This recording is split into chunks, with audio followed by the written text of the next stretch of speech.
మనము చాలాసార్లు కొన్ని మాటలు ఇస్తూ ఉంటాం.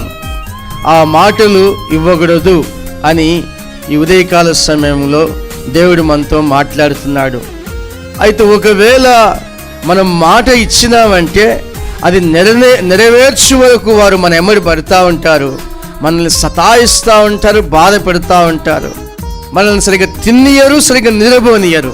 అంటే కడుపు నుండి మనం తినలేము, కంటి నుండి మనం నిద్రపోలేము. చాలా ప్రయాసగా ఉంటుంది, చాలా బాధగా ఉంటుంది.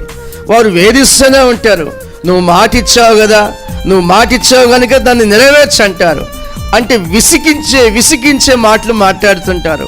వారు మాట్లాడి వారు ఎంతవరకు మన మీదికి వస్తారంటే మన ప్రాణం పోనంతగా విసిగిస్తారు, అంతగా విసిగిస్తారు. ఒక రోజున ఆమె ఒక ప్రశ్న అడిగింది, ఇదిగో నీ బలమంతా ఎక్కడుందో చెప్పు అన్నది. ఆయన ఆ బలం చెప్తే తనకు ఏమైనా హాని కలుగుతుందని చెప్పి బలం గురించి చెప్పకుండా దాని మీద ఏదో ఒక స్టోరీ చెప్పేశాడు. ఆ తర్వాత ఆమె ఆ బలాన్ని తీద్దామని చూసింది.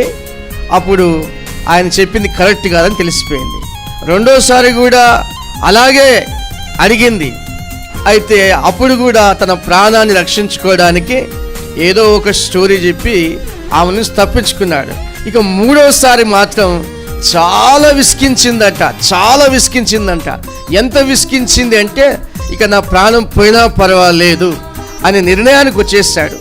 పోని నా ప్రాణం అని నిర్ణయం తీసుకొని తన బలానికి సంబంధించిన రహస్యాన్ని ఢిల్లీలకు చెప్పేశాడు.